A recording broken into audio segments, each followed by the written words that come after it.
We've got Kevin, we've got Susan, Okay. Marion, of course. Yay. Teresa, Tracy.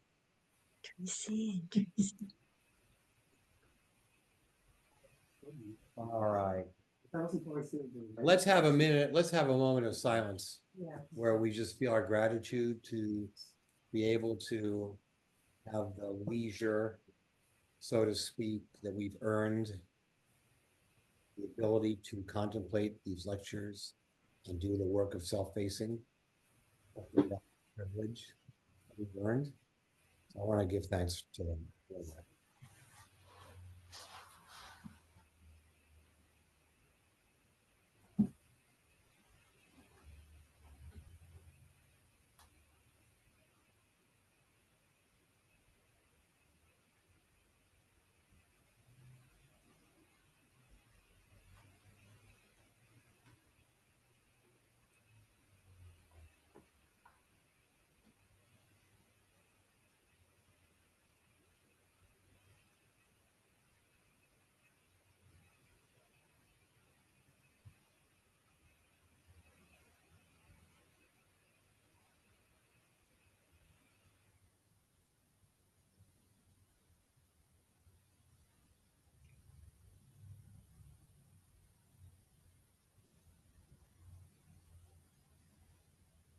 Thank you.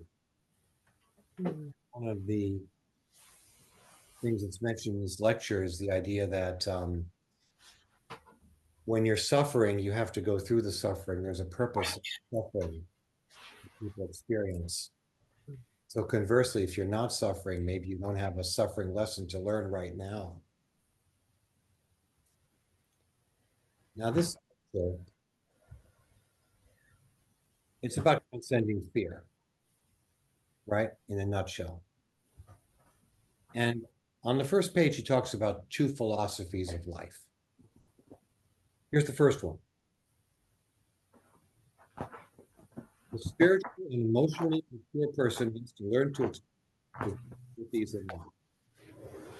In order to cope with life, people have what they cannot immediately change, what is beyond their direct sphere of influence. It says that lack of acceptance breeds disharmony, anxiety, tension, increases the difficulties, and destroys peace of mind. The ability to accept the inevitable, such as death or other acts of destiny, is a gauge of maturity and denotes a well-rounded personality. That's one philosophy. One has to accept difficulties, deal with it in a mature way, accept the inevitable, bad things, death, other negativity. Things are going to happen, and you have to accept that. And to the degree you can accept it is an indication of your maturity. That's one philosophy. Second one is nothing negative need be accepted, that all hardship, even death, is unnecessary. It says that there is no destiny other than the one human beings mold for themselves, and that they, whenever they decide to, can mold a new destiny in which they no longer suffer. That philosophy postulates that true spiritual awakening is marked by the realization that suffering does not need to be accepted, that the universe is open, that immeasurable abundance is available for all human beings right here and right now. So the guide says that these two philosophies are not mutually exclusive. What is the thing that gives us the way to differentiate between these two philosophies? Well, the guide says that that is fear. In the first philosophy, we want happiness, but we fear unhappiness. In the second one, we open ourselves to happiness for its own sake. Regina? Oh, good. Regina's coming. Can you just repeat that again? I'll repeat that again. Yeah. All right. I have to say, This is, yeah, the philosophy, the second philosophy of, that you don't have to, that you don't have to experience anything bad or Yeah, negative. yeah. I'm not familiar with that. Oh, you're not? No. That's because you're Jewish. It's too much oy vey's. You grew up on the wrong side of the tracks. Maybe. Sorry. So, or any of us. Yeah, so the fear, the way the fear relates to both of those. The way the fear relates to both of them, right? One Yeah, comes from an attitude of seeking happiness because you're afraid of unhappiness. You look at your life as something that needs to be protected or preserved, that bad things are going to happen unless you take measures to prevent them from happening. And that is why you're seeking happiness. You're seeking happiness to avoid the unhappiness, okay. right? So it's kind of a constricted way Uh-huh. of finding happiness. There's a caveat. You're always afraid of the hammer that's going to fall. So,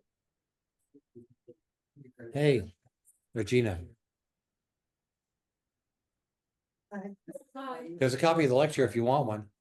A copy of the lecture? Do you want one? Okay.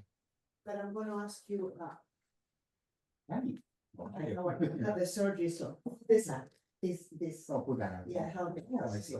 Okay. Shoulder We should- related we should hang surgery, some. so it's like my mobility. Are you gonna be all right in one of these chairs? Yeah. Or you can sit here, let me check it out, let me take it. It's- You rather sit here on the sofa? No, Yeah. All right. Hey, Regina, I just introduced what the guy talks about is the two philosophies of life on page 1. The first philosophy being that life is full of negative things and bad things that could happen. And the mark of a mature person is the ability to accept those things and deal with them. And that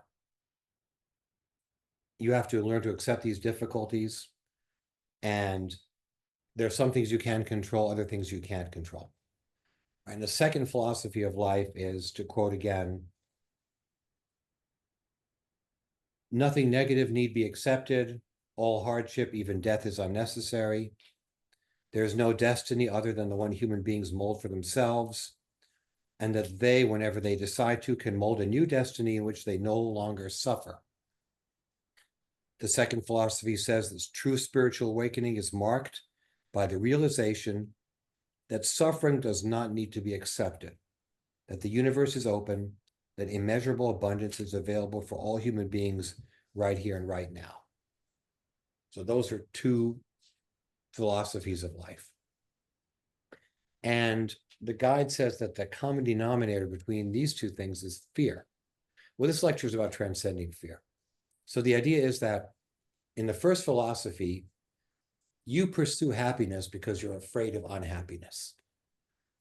You're wary, you're watchful that bad things will happen. So you try to be happy, but in the shadow of the negative things that could happen. The second philosophy is that you open yourself up to happiness for its own sake. You're not trying to be happy to avoid unhappiness or negativity. You're simply throwing yourself into pursuit of happiness through the path of self-facing, which is through your understanding of your own inner conflicts. Now, so this is really the core concept of the lecture, which is further down on page 1. If you want happiness because you fear unhappiness, happiness remains unreachable. If you want happiness for its own sake, not because you fear its absence, nothing will block its attainment. So that's, don't worry about that. Don't turn off my cell phone. Now that's repeated 5 times in this lecture. If you look at page 2, first full paragraph, the planet Earth, this sphere of consciousness, is characterized by the desire of the positive, not for itself, but for the fear of its negative opposite. Okay. Which barrel is this? That's the first full paragraph on page 2. What's it start with? Because everybody. As long as you want the positive. Yeah. Mainly because you fear the negative, your fear barricades the way to the positive. The planet Earth, this sphere of consciousness is characterized by the desire of the positive, not for itself, but for the fear of its negative opposite. That's a hard sentence. Yeah. That's a what? Difficult. All right, he says it, For me. he says it 3 more times. Yeah. If you look at, We're here for that reason. that's why we're here, ladies and gentlemen. All right, that's what he says. If you look at the bottom of page 3, he says, this is what our path is all about. The discovery that fear is unnecessary. That's something. This is what our path here is all about. The discovery that fear is unnecessary. So.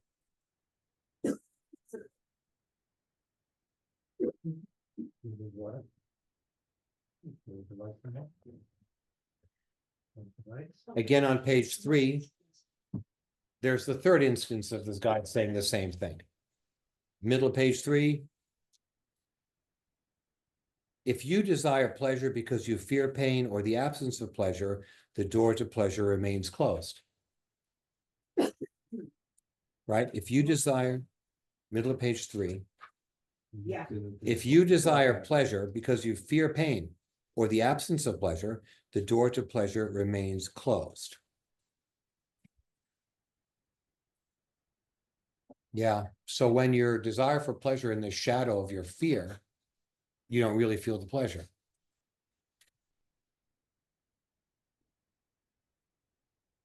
Now then on page 8, in the questions and answers, Which question? in the middle of page 8, Yeah, but which question? question 1, 2, 3, question. question 4. 1, 2. Question 4. Yeah, the question that starts, are other spheres also physical?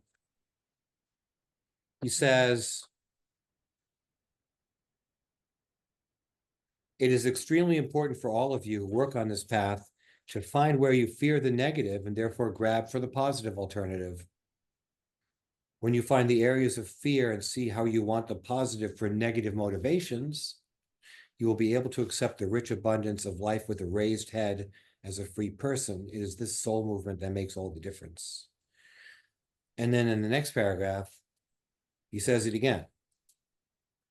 It requires an extended awareness to notice the existence of fear and to be aware of the fine differentiation between wanting happiness for the sake of happiness or wanting it in order to avoid unhappiness. All right, so this is the central concept of this lecture. Why you want happiness, either because you fear unhappiness or for its own sake. Can I ask a question? Yeah.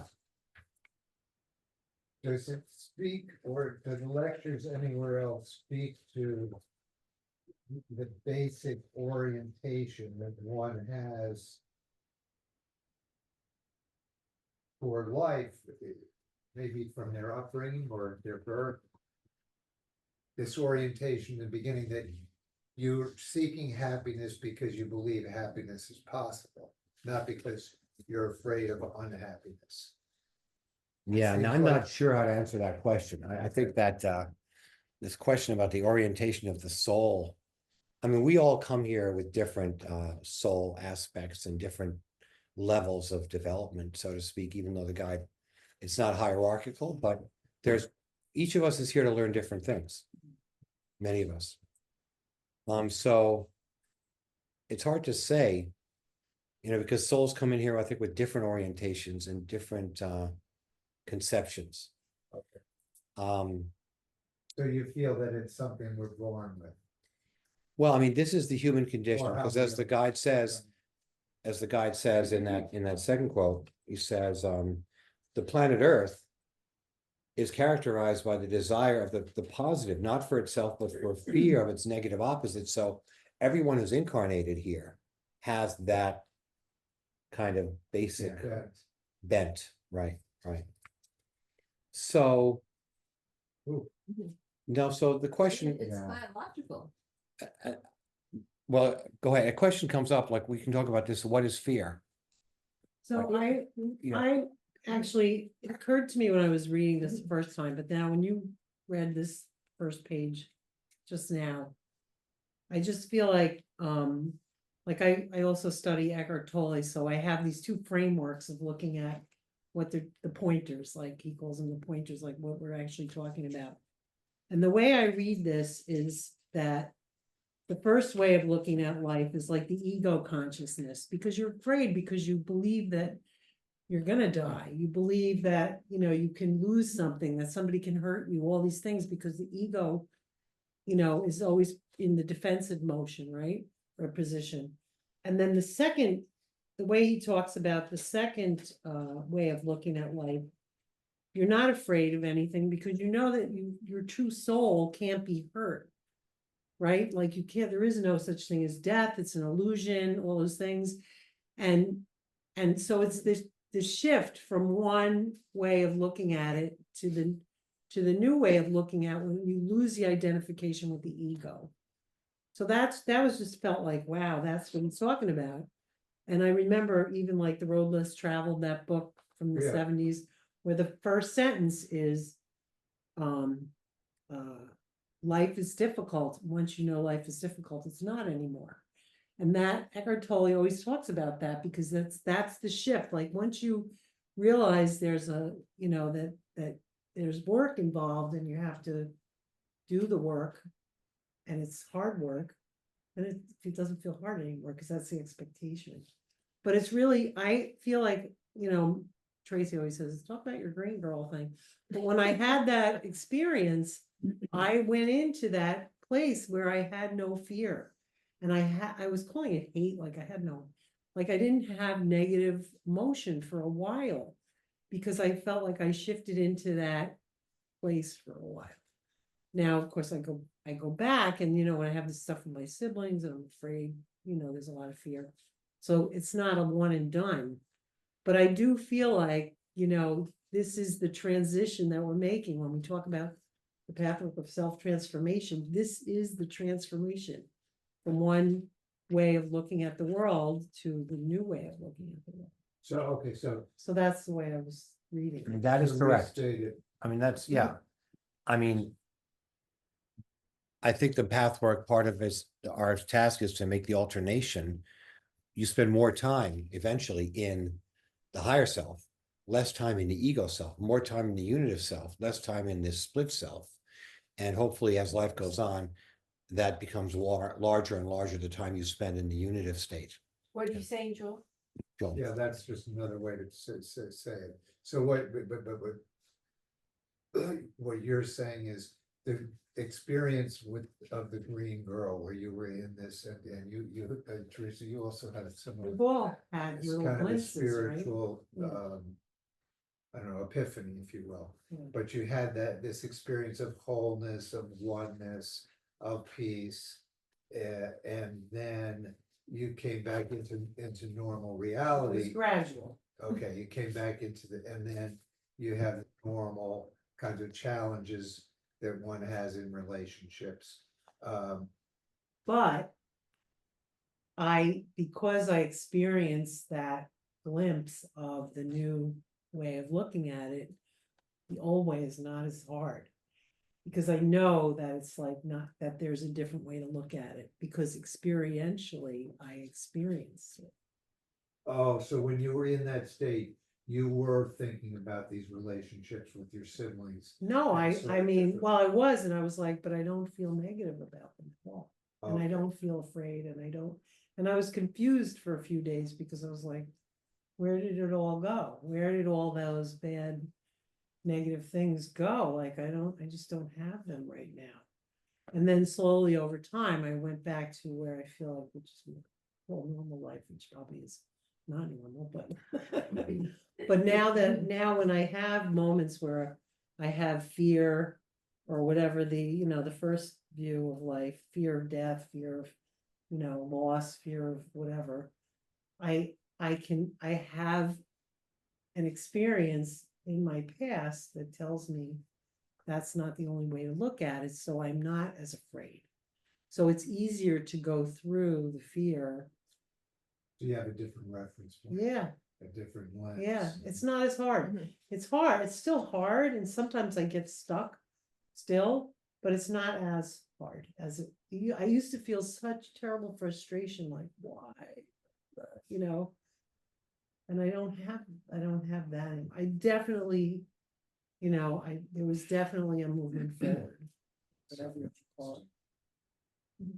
Okay, But yes, Barbara. Yeah. Well, I just wanted to say for me, one of the things about sort of like the negative or fear, it's the maybe from the Buddhist framework where where things constantly change, and that having that experience and knowing that it will pass, that's part of it for me in terms of my experience.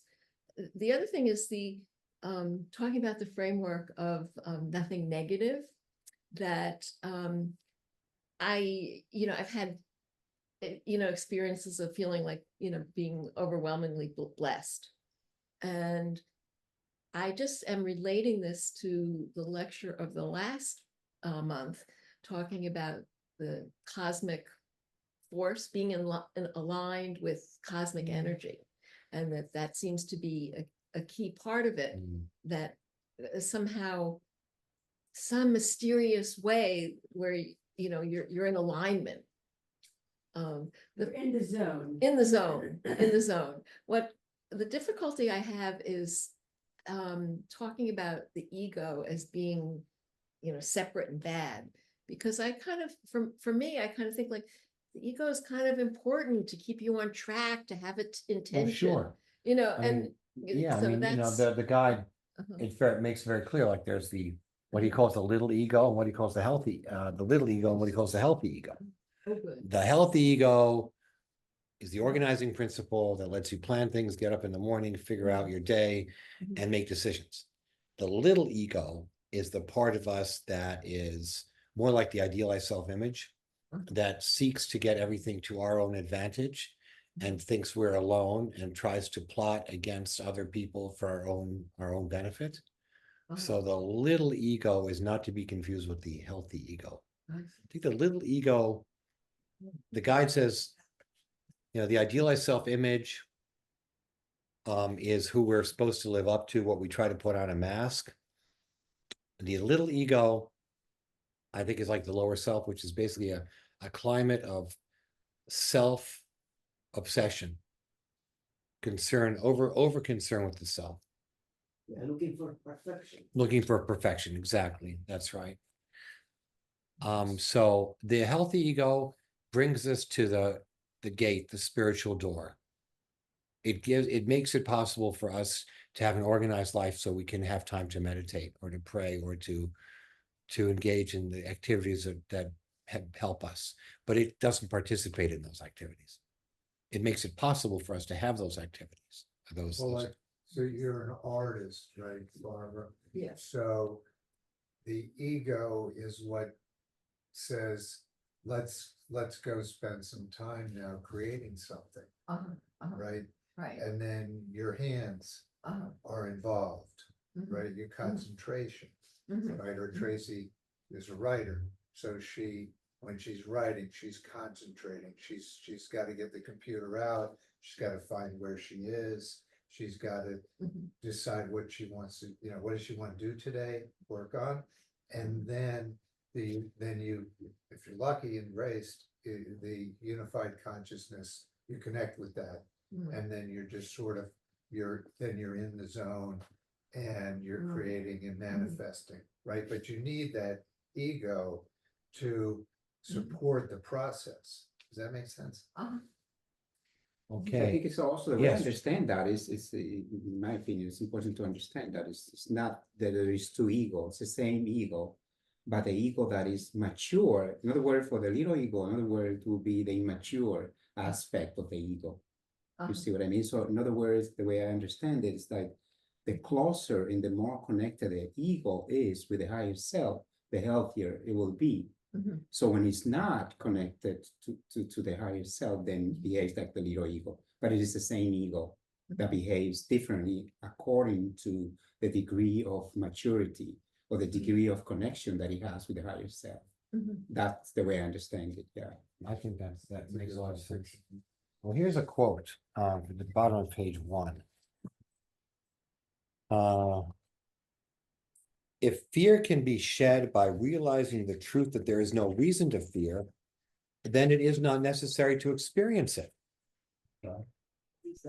If fear can be shed by realizing the truth that there is no reason to fear, then it is not necessary to experience it. So this implies that when one is in a situation of fear, one has to experience it until one can understand it and transcend it and let it go. Right? So what Is that correct? happens- Okay, hold on. What happens with it? With the fear? Yeah, what happens? So All right, what well, is that's the something fear? that the guy talks about later on, because the guy talks specifically about ways to transcend fear. Right. later This on. is the important thing, right? Because if it's not necessary, then when it comes up, you're gonna do something. with There's it, a way right? to deal with fear, right? It's very interesting. The guide says, fear can be shed by realizing the truth that there is no reason to fear. Then you don't have to experience fear. Now that sounds, But it becomes a choice. Yeah. You can be, Right. that's how I. But, mean, so what exactly are we talking about with fear? I mean, a guy's running after you with a butcher knife.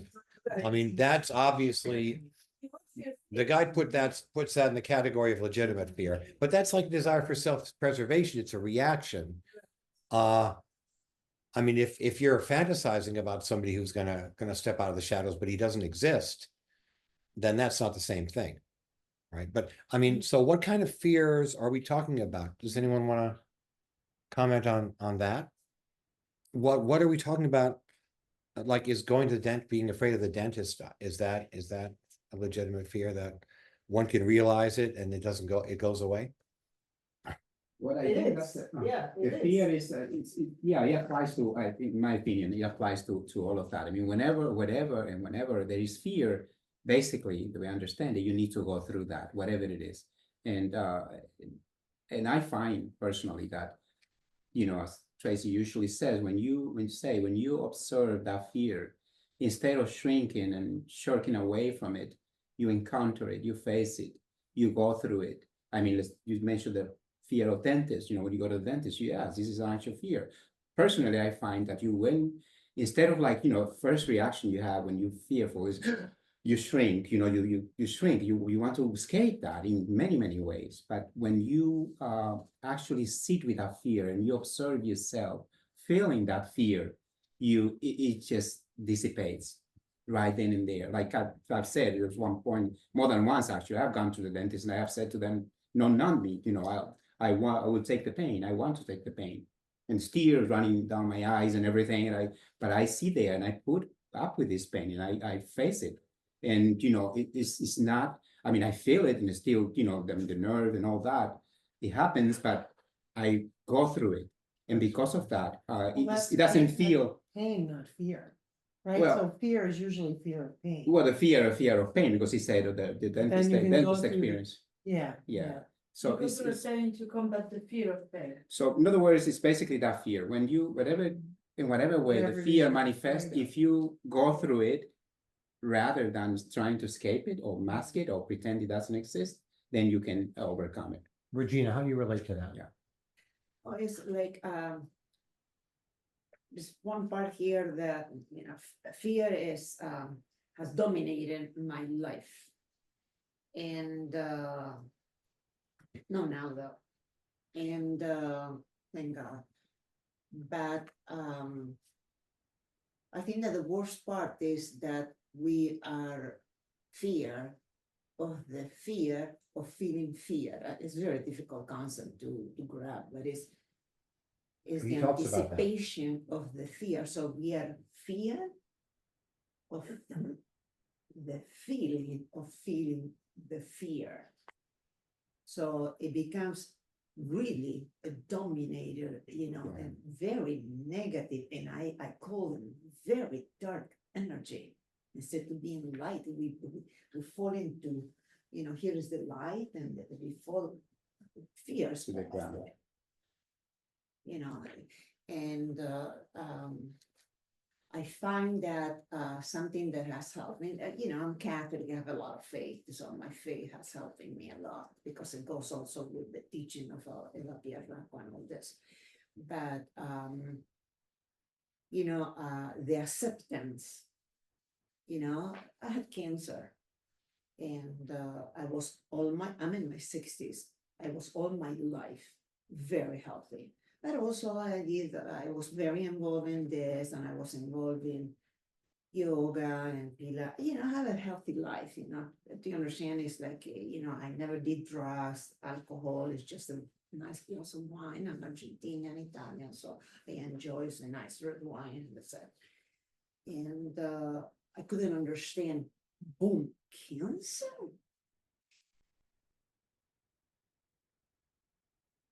My daughter comes home and tells me, oh, Mom, you're not taking serious this cancer. And I said, what, do you expect me to lie on the floor and be crying on the couch? I said, oh, no. So it was the acceptance, and she was shocked, as my friend, as everybody else. And I had cancer that has metastasized. And I accepted. Acceptance, it was not saying that I'm singing victory, because you never know when it will come back. So, but acceptance, it was, today I see, this is 2022, I feel like crying when I heard the phone call that I had cancer. And I accepted. And of course, I'm a Catholic, and I said, God knows what He's doing. Just go with the flow. And it says here, you just got to go. When you accept, it helps you to go with the flow. To me, the acceptance and to allow myself to go with the flow and not having this fear also has the teaching of this, which I did a lot of therapy years ago, but also I went back to church before I had heard that cancer. I was in a very black time of my life, and then I started going to church, and then I find out that I have cancer. So between all the teaching of this and my faith is like, I don't know, but I stopped feeling fear. And all my life, even my shrink, not the pathwork, just a regular shrink, told me, Regina, your energy is so motivated by fear. Everything was fear and guilt. It was the, and now I can tell you that I don't have fear, and I think that acceptance, that is very difficult. It's all a process, not like you say, sit home and say, oh, I'm going to accept that I have cancer, and that's it. And of course I have my fear of dying, my children. It came, it's not like, oh, I'm upset. No, there was a time that, when this news I have, it was the fear of leaving my children alone, even that they're in the 20s. A lot of things about my children, and I needed to be here for my children. And, but so I had the fear of death, but I think that we'll never leave the fear of death as we are human, but the acceptance is just, I find it in my life very strong to deal with fears. And now it's like, Yeah, he says it is impossible to truly love life as long as one fears death. So maybe you're closer to loving life and not fearing death. yes. because it's also my connection that as Catholic is my connection with God. So all these, you know, I feel connected with God. As my daughter, when I went to, it was a big surgery, the one that I went 2 years ago. And my daughter told me, but Mama, you're not fear. You don't have fear. And I said, no, why should I? And I really meant that. She felt that Mom is not fearful. And I have two doctors. One that got all my spectectomy. I don't know what it's called when they take all of your ovaries. I have ovarian cancer that has metastasized the lymph nodes in this. So I have two doctors. It was a huge 8 hours surgery. And my daughter, well, you not fear? I said, no, why? How can you not have fear? I said, because God knows what is best for me. Sure. And I went to the room. I remember it was 20 million nerves and love. And I didn't experience, and I feel like a crime. I didn't experience fear. And I was shocked because for 60 years, I was dominated by fears, everything. Mhm. And I said, she said, my daughter said, why? I said, because God knows He's going to do what is best for me.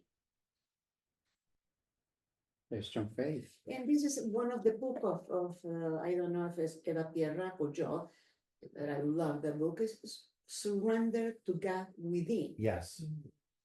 That is one of our books. What's it called? Surrender to God Within. Oh, we have that book over here. So the guide talks about the 2 sins in the middle of this page. Which is page, Um, page are you on now? I'm on page 2. So on page 2 says one sin, I think, the way I understand it, he says that the fear of dying. It's almost impossible for the average soul to realize that death is not to be feared. Right? Very straightforward. When the fear of dying is overcome, life eternal is possible, as long as it is feared dying must be gone through. And then another great sin of the human being is the wish to be in control. So the person fears being out of control.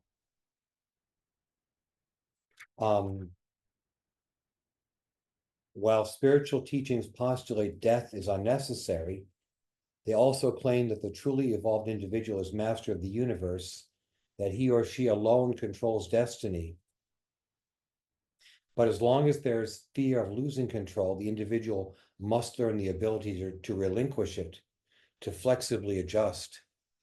So I think what you're saying about giving up control, is trying to ascend into your spiritual self, where you don't need to control, go with the flow, right?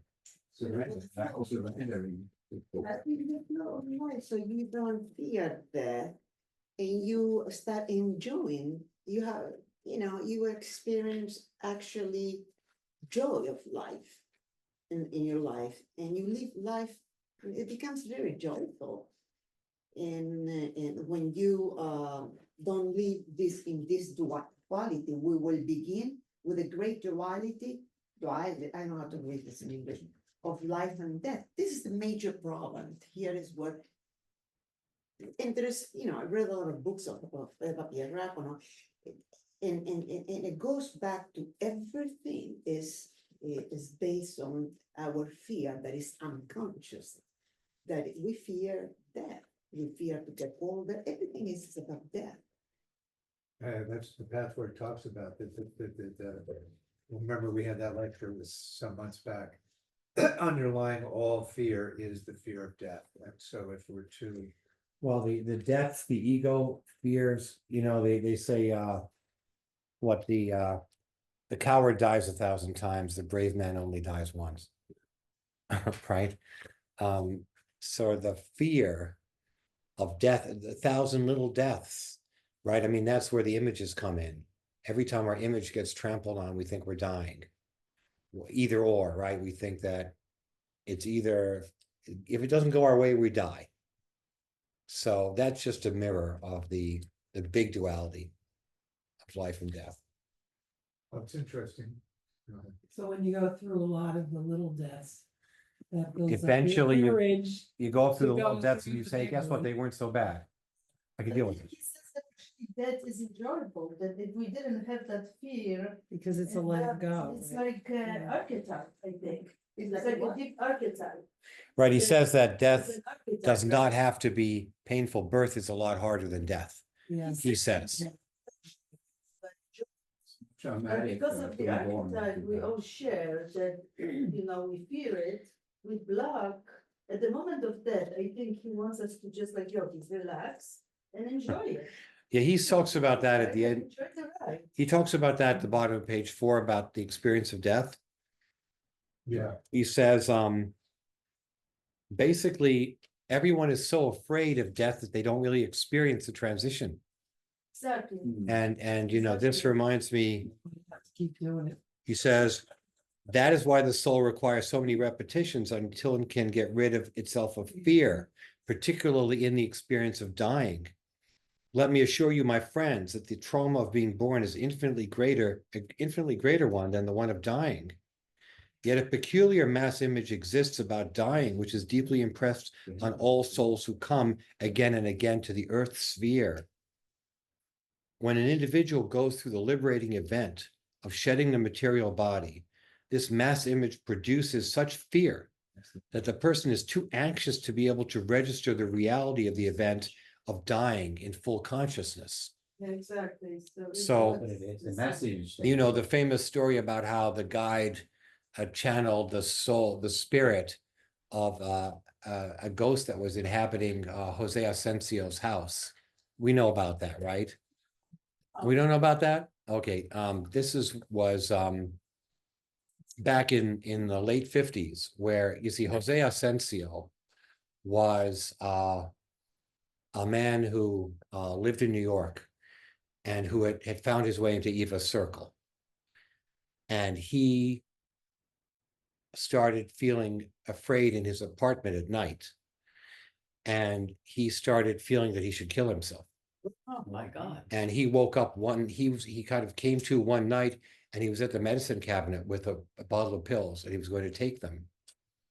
So he went to Eva and she came to the apartment and she channeled the guide. And the guide wrote this long automatic writing text over about 100 pages, which I have.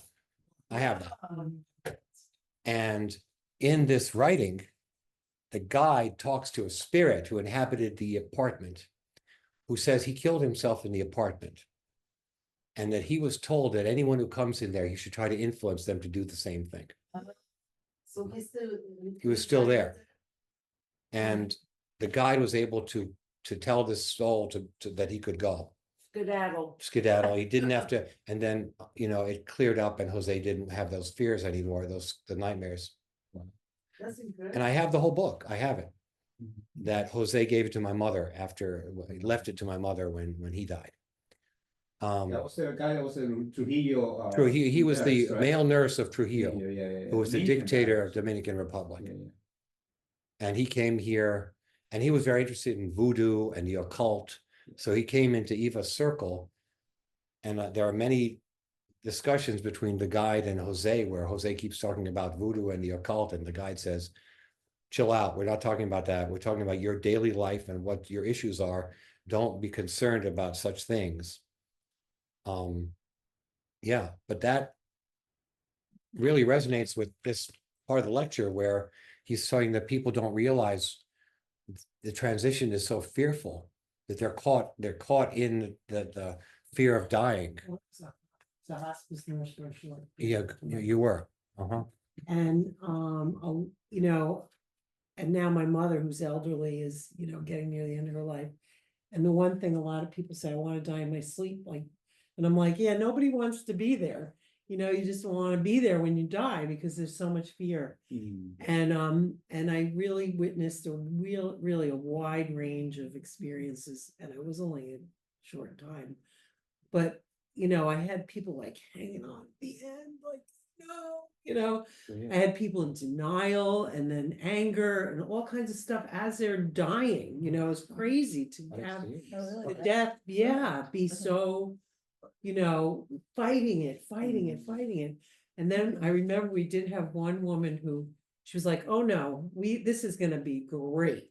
And she like planned the whole thing and she had flowers and, you know, like she planned her whole death experience to be a positive thing. And she wanted it to be a celebration and she was Was it? not afraid at all. Yeah. She went peacefully? Yeah, she just went peacefully and stuff. But they say that most people will say they want to die in their sleep. And I guess only about 30% of people actually do die in their sleep. So, but I always think nobody wants to be there. I don't want to be there. I'd rather be asleep, you know? But did you ever experience that people who are dying, they started seeing on the other side? Oh, often. Conversing with the Family, their relatives mother, their and relatives. they had the relatives coming for them, so they Yeah, were yeah. like partially here, Yeah, partially and most astral. people are somewhere in the middle. There's some fear, but they also, you know, feel a readiness to go or whatever at the end. But I did witness some people who were just like hanging on, Very did fighting. not want to let go. They enjoyed it too much. They'll be back. Yeah. I'll be back. But I have another Could do it question. again, So yeah. that's the fear of dying. which I'm sure yeah. is the biggest fear. But what about the fear of evil? Like, let's say you have evil people around Yeah. you, right? And they influence I you. mean, the people at work. My people at work, I have two evil bosses who literally are determined. Didn't mean to get you started. Yeah, yeah. Oh, God. Determined to, how should I say, To harm you, to make life difficult? they all got retribution. I Oh, didn't want to sleep with either one of them, which they would like. And therefore they are in retribution towards me. And not only that, I felt harassed by their behavior. So I went to, not to HR, but I went to my prior boss. And I went to a person that I work with, that I trust, and I basically confided them. And I guess they pulled some strings, you know, to try and influence that situation, because it was really like a sexual harassment thing. And so now they are stuck on trying to get me out of there in any possible way, which is not easy because I'm very good at what I do and effective and people like me. But they are like evil with this. Well, evil is I mean, that's a whole nother And it subject. scares the I mean, living this shit out is, of me, actually looking at people who look normal, who look present, who look like, you know, we could be friends with them, but they have very evil means. well, the guy has a lot to say about evil. But I don't think we have the time to go into it today. I don't know, but But I think it's connected to that, no? I mean. Well, I mean, I the think guy that, says it's, It's pretty spirit. everything's connected to everything. Yeah. I think it's connected to that. I think so. I would think that you feel, yeah, I think that if you confront evil, I would think there's aspect of fear. I mean, I remember one day, I was on the subway and I saw a guy across from me. I just had the feeling this is a really evil person. This is a bad person. Just like I knew it, like this was a seriously bad person. You felt the energy. I just felt something with that. And that was it. I just left the car, you know, I didn't stand up right. I got off at my stop, but I just had this great feeling like, boom, this right here is evil. And I just felt like I have to be careful. I mean, I didn't exactly feel fear, but I felt like there's something right there. Right, right. It's the And, energy rubs you the so- wrong way. You have to be on guard. Yeah. Yeah. the Yeah. Energy rubs you the wrong way. They know that they good that you need left harm, and I one see way or you, the yeah. other. Mm. That's Well, really the guide said I have a exciting. good deal of spiritual guidance and protection. That's what he told me anyway. The guide said Yeah. that to you? Yeah, He says. in my guide session. You had a session. Yeah. with him? Yeah, What he said to you? that I have a great deal of spiritual guidance and protection. Sure you do, because you're doing a good job for the, Because he knew your mother. That's right. You knew- We all have great protection, actually. All right, does anyone from cyberspace want to talk about these issues? Marion? Kevin, Susan? I'll make a comment. I'm enjoying listening to the discussion. I learned a long time ago, especially through, I think, Emmanuel readings and others, that fear seemed to be woven through my life as a major, feeling in my life. And so that's something I've dealt with for a very long time, looking at it through early childhood traumas, all kinds of associations. And so now, and I may have commented on this before, so now it's more, noticing the fear. I don't have to process it so much because I've done so much of the work in this life. As the guide said, we don't have to go into all of our old past lives, but we can do all the work mainly in this life. And that is, now I'm more aware of it, and I make a differentiation when I'm very totally identified with being only a human and in the five sense world, the five senses. And I learned from having sessions many years ago with a path worker who was working with the Jungian personality types, that on the chart that I was on, that I was this was many decades ago, connected to the sensate. That's what I experience with my five senses is my reality. And I needed to shift, and because I'm very highly intuitive, and balance more with intuition. And intuition, I always describe as the balance of the head and the heart, with the heart leading the way. That's intuition, and that is God. So when I'm in my intuition, I'm not in any fear. There's no fear in the God state. There's no fear. And so that's helped me make that differentiation, that if I'm feeling some fear coming up about maybe having an appointment about something or something I have to do, or the doctor's appointment, that I have shifted in being so identified with being only human, with no higher self. So it's helped me ask powerful questions then. What do I need to do to shift into my spirit, my higher self-awareness, so that I may have empathy toward that human self? Empathy. And so that's just one of my ways where I am right now. And so I carry in my pocket a little statement, I talk to fear, that statement, first step of transformation is observation. So I have it on a Post-it in my pocket. Fear, I love you. You're precious. I know you're afraid. I will take care of you. So I pull it out and I say that just to say the words. Language is vibration, so that I am at least one step away, identifying it rather than identifying with it. So I'll just make that comment. It's part of my toolbox right now. Yeah. Anyone else out there? You don't have to say anything. I'll just say I identified a lot more with the wish to be in control than the fear of death. And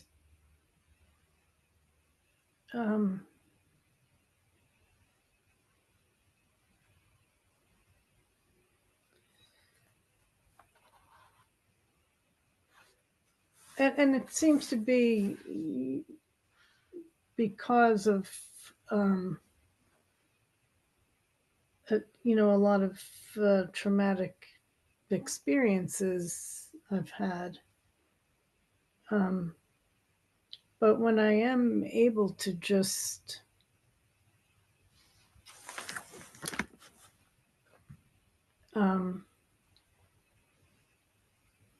find joy for joy's sake,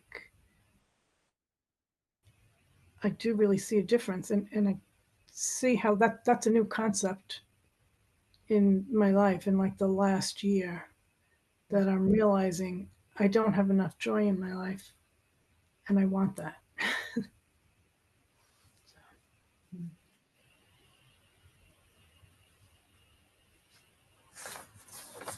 That's it.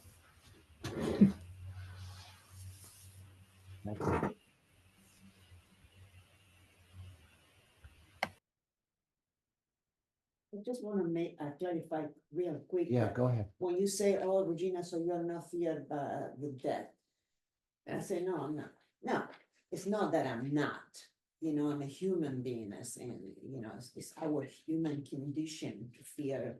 So I don't want you to think that I'm in such a spiritual heaven that I don't, of course that now I'm doing good and not doing good. I have surgery, I have a lot of problems, but, referring to cancer, but, I do experience some fears. I don't want you to think that I'm so high up. I wish. That's it. Well, you're coming to terms with your fear, though. Say I it mean, again? you are investigating and feeling your fear, Yeah. Accepting. your fear. accepting. Yeah, it's fear, it's concern, and because when you have cancer, is your life changed completely. Yeah. Yeah. I can imagine. Because the death is constant here somehow. And it's not that I think of 24/7 because I would be lying. I'm a very happy person inside. And it's because of my faith and my closeness to God that I feel very close. So yeah, the fear and also something that here I put a line on, and it's like, the acceptance also is like this leader says to the important fact that the main element of fear is not a particular undesirable factor or event, but the unknowing quality about it. Right. Fear also, the acceptance is very good, it helps, but also the big factor, I think, component of the fear is, and it's a human condition because I asked I'm close to my priest, I go to church and close to my house. They're very friendly, they are Jesuits and extremely friendly and open-minded, and we have to accept the human conditions. Yes. And the unknown is a big, we fear of the unknown. Right, it says that it is important to understand and specifically ascertain the unknown element about them. Mhm. Then you have a chance of making that element a little less unknown. In certain instances, its unknown character may be completely eliminated, while in others, you may consciously accept the fact that some element must remain unknown for this time being, and yet simultaneously accept the fear. So there's Literally. unknown quality there And within the simultaneously fear. you accept the fear, and then no longer this fear is this big, huge dark. I don't know how to express that in English, not even in Spanish. It's like, because I don't know. The fear that I went through in my life, it took me to a very dark place that honestly, I don't wish anybody. But you're saying you felt a lot of fear even before cancer. Yes, and I told you that all my life was the fear. It was a big factor in my life. And before I had cancer, I went through, because it's a long story, but it brought me the fears. I see it now is the fear. That's why it's very important, the fear. The fear brought me my extremely, the intensity of my fear was so bad through all my life. And I didn't really work very hard on it, even that I went through the past or whatever. And I went through a few shrink in the city, whatever. So, but the fear, the intensity brought me so down in the darkness that a human being can be. I experienced something that it was just awful. Like they said, you hit bottom. I did. I never thought that I would. And today I can see that the reason that why I hit bottom, that darkness that I didn't recognize myself, it was fear. It was this fear.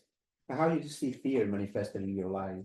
When you say fear, that's kind of like fear in your life in general. How do you see that like manifested in your life, like in everyday living? Like how did it show up specifically? That you doing it by fear. Everything is by fear. I got divorced and everything. I went to court. Everything is by fear of the unknown. What's going to happen to my Okay. child? You know, Your my, child not my relationship. child. What's going to happen to you know, I divorced one of my children. It's constantly it's the fear of the unknown. I'm going to be successful. I'm going to be able to get the good money to support my children because from the old school. I'm Italian Argentinian, so I'm from the old school. Mom, stay home. Mm, So I did not want to go to work, and to me it was a big factor to get money sufficient for me not to go to work. And because you know this is where I'm coming from, and my belief still, I believe that children is the mother. I know that American is completely different, but this is how I grew up, and this is how I would die. The mother at home with the kids, and and I enjoy it. I love being a mother. By the way, I didn't do it for every day. I just love being a mother. Anyway, so it was fear.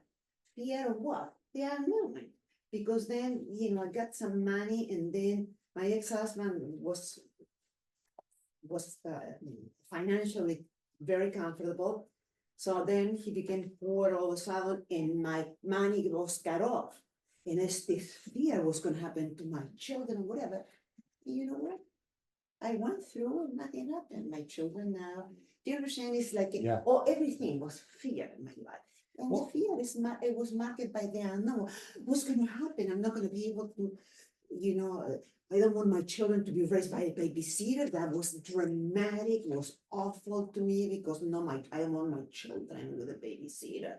I need to, you know, raise everything was fear. Not that if I have to do it again, I would do it. I want to, you know, I wanted my children to be raised by me, not by babysitter. But none of those fears But can it's be the true. fear of the unknown, and the fear. But, Yeah, but no. you were, that's why Yeah, I that's said one of the biggest. false evidence appears is real, because what you were fearing did not come true. No, Well, it's also useful to think about self-will, pride, and fear. say it again. Yeah, self-will, pride, and fear. Because the guide says that all Fantasy. these three things always go together: Yeah. pride, self-will, and Yes. fear. They're changing. And that he says that if you overcome your fear, then you can overcome your pride and self-will. And Yeah. each one, these three things interlock. Mm. So where there's fear, there's also pride and self-will, but you may not be recognizing that. Yeah, There's a good lecture about that. Fear Pride is the big there, error. that is lecture, I think, is it lecture 17? I think that's my Marion's favorites, isn't it? The Isn't that the one of your three favorites, Marion? Pride, personality self-will, and types, fear? Yeah. Well, no, those are, yeah. Defenses that go. Yeah. Self-will, pride, and fear. Yeah. Pride, fear. So that's very valuable to realize that they have to come together. All three of them go together. You don't just have one without the other two. that also is important is the control, you know, it's like Sure. somehow we have this Yeah, self-will. I think. this delusion. That's self-will. Yeah. Yeah. I This must control. delusion that we need to be in control for things to go well Correct. in life. Exactly. And that's based on the no, and you Totally want to be ego. controlled because you want the life to go this way, Hmm. what you know. Yeah. So because you Well, are see, not self-will doesn't want to deal with the unknown. Yeah. Because God says there in page, But basically, 5, lack of trust in the. he says, Yes. in order- There you go. in order to make the unknown known, the feared unknown must be entered into, just like the experience of dying. Yeah, exactly. So you have to be prepared to enter the unknown, Yeah. what you fear. And even- a part of it is giving up control. Acceptance You around- cannot, your self-will cannot power you through what you're afraid of, That's right? What are you It says- What were you gonna say? I was saying, oh, Yeah. go ahead, I was Teresa. gonna Say that, is that what you're saying? I'm asking you. Yeah. No, I was gonna say that sometimes what I think is in here, if I remember, is what you have to experience the thing that you're fearing. Yes. Yeah, yeah. So like if you're afraid that you know, like one of my fears was always being left out or, you know, whatever. Being lonely or whatever, my fear, then you have to, so the self-will is, I will not let that happen because I can't have that happen because that for me would be death, a little death, one of the little deaths. So what I learned to do is when I have that fear is let go of the self-will of trying to not make myself be isolated or left out. And then go through the experience of feeling left out. Okay, now I have to feel left out. And then when you go through that, you're like, okay, I didn't die. You know, so because that's the immature part of you thinks you're gonna die. So, you know, if you go through it and then you realize you didn't die and maybe it wasn't so bad, maybe it wasn't ideal, maybe it wasn't what you wanted, but it was okay. And so you let go of the pride of maybe people might think I'm not good enough or to be included, you know, there's all three of them go together. So, you know, if you had all this fear about your kids being raised by a babysitter and it would be so horrible, maybe if you experience that, you would be like, well, maybe the babysitter would bring a new, you know, culture or a different experience or a good, you know, like maybe that wouldn't, because to you, that would be death, right? Because you have to have that. And then, so you have to go Well, it's the experience no. what it is. That Because you I was feel. raised by one mom in Argentina. My parents were Italian. They were in Argentina in the mid-30s with my two older sister after the World War II ended and Europe was destroyed. So a lot of immigration from Italy went to Argentina. So, you know, I was raising, this is what I knew all my life. I'm the youngest So of this four is a sisters. different way to do it. I'm the youngest of four sisters in Argentina, and my old sister are professional, and they got married. The children, they left the professional for a while. It's the children. So this is what I saw. This is what I grew up. So to me, when I came to this country, that I'm not criticized, but this babysitter, the children, and the babysitter is like, oh my goodness, what is this? And so it's actually people I know people that were brought up with babysitter, they're fine, like my children, but I fear the unknown because in But then Argentina once by you that time, experience the thing that you didn't know, yeah, and it's now the- you know it.